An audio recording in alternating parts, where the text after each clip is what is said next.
Welcome to another edition of Fashion Counsel. Today I have the pleasure of being joined by Christophe Laudamiel. Thanks for coming, Christophe.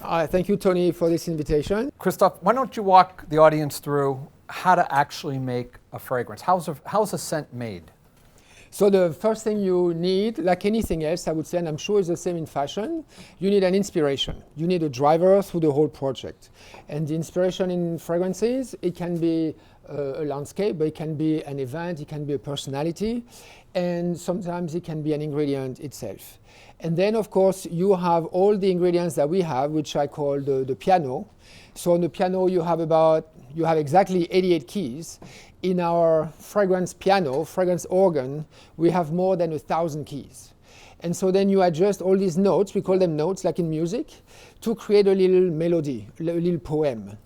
And so some we like them the way they smell, and some they can be very rough, but they give like a structure to the fragrance, and you're going to dress them up. And this is the vocabulary really that we use. So we have top notes and base notes. Exactly. So depending on the effect you want to have in a fragrance, you can have a lot of fizzy top notes, or you can have more medium notes. Usually it's like the florals and sometimes the spices as well. And then you have the base notes that are going to come more towards the end. The end can be after 5 minutes or after 2 hours. So it depends on the fragrance. It depends how you wear the fragrance as well. So these are like all the different aspects. So you would extract, let's assume, lavender, and the way that would be done is you would have different lavender flowers where people would actually extract that fragrance. How is that done? So, for instance, the lavender is a very good example because what we do, you put the lavender with water, with steam in a big vat. It's a little bit like you're making whiskey or cognac. You know, you have this still, very elaborated, and the tuning of the still determines the quality of the plant at the end. And for lavender, instead of getting alcohol to drink, like your whiskey, you're going to get the lavender essence.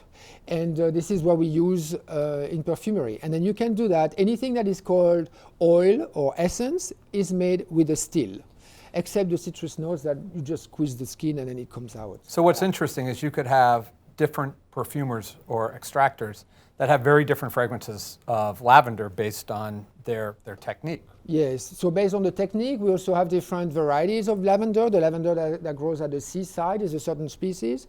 Then you have the lavender that grows more in the mountain, is more finicky and is more expensive, but is more refined, more fruity.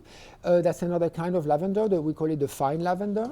And then, interestingly, when you cross the two, you get a species called lavandin, which is actually a sterile species. It's a clone. And that's why you know those fields that you see, those iconic pictures where everything looks the same, this very perfect rose. This is actually not lavender. It's lavandin, because they're all clones, they're all the same. And so you have those perfect visuals that you get when you go in the south of France. That's how it's made. Interesting. Yeah. And in certain cultures, especially in Asia, camphor is also found very sexy.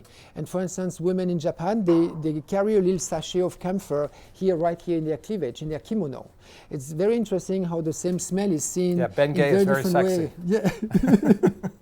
And then now in America, you have a very medicinal scent, which is the one in root beer, which for the wintergreen smell, or in your chewing gum, the wintergreen chewing gum, which for us in Europe, we really don't like that because it reminds us of the muscle cream, you know, when you. So these are the different references, yeah. You know, everybody has different references. So how do you go about choosing a fragrance? If you're looking for something a little bit more special, and it's like looking for a wine that's a bit more special, and if you're not a wine specialist, it's hard to find. So usually you go to a specialized store. And the great thing about today is that we've seen a burgeoning of what we call niche stores, where the owners have curated already quite a certain range in their stores. And then they are more literate about explaining what they've chosen. And when you go in their stores, you ask them what your tastes are. Don't think of a smell, think of yourself, the taste, the thing that excites you. And then those people will show you in the store a few scents. And you smell them, you pick 3 or 4, and you put them on your skin. And then you go walk around, you do a bit more shopping, you go have a coffee, and you see how the smells evolve on your arms. And 1 or 2 will start talking to you. And this is how you choose a fragrance. In that vein, I do notice that some scents smell very different on different people. So the same scent might smell one way on one skin tone and one on another. What accounts for that? So I think there are different theories. There's not a big scientific study to discover that yet. Internally, some fragrance houses have some studies. But one thing for sure is, for instance, the fattiness on the skin. So, for instance, the fat might retain certain notes for some people. Sometimes it retains the note, and so you don't see it. But sometimes it retains it, but lets some evaporate. So are there two notes that work very well independently, but when you put them together, they don't work? They either cancel each other out or create something that is not a pleasant smell? So, for instance, a very good example is when you mix vanilla, the sweet kind of vanilla, the vanillin it's called, with citrus notes. Sometimes you put a little bit, depending on the citruses that you have, it makes the citrus a little bit sweeter and it's kind of pleasant. If you have a bit too much orange, then you get into the creamsicle, and it's like a fruity, too sweet, vulgar orange style. And with other notes, for instance, with the limey, lemony notes, all of a sudden, the vanilla is going to push some technical notes that are found naturally in lime and in lemon. They have notes that are similar to turpentine oil inside. No, it's true, naturally. And then those notes come out, and it's very dry and technical, and it clashes. That's why we call it clashes. So we have those things. And then these are two well-known notes. But when you mix a brand new ingredient from Madagascar that you didn't know before with another note from somewhere else, then you have surprises very regularly.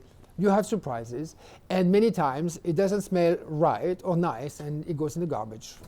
Yeah, that's interesting. Well, I want to thank you again for joining us today, Christophe. Thanks, Tony. Thank you for the invitation. That was really interesting. Thank you for joining us for another edition of Fashion Counsel.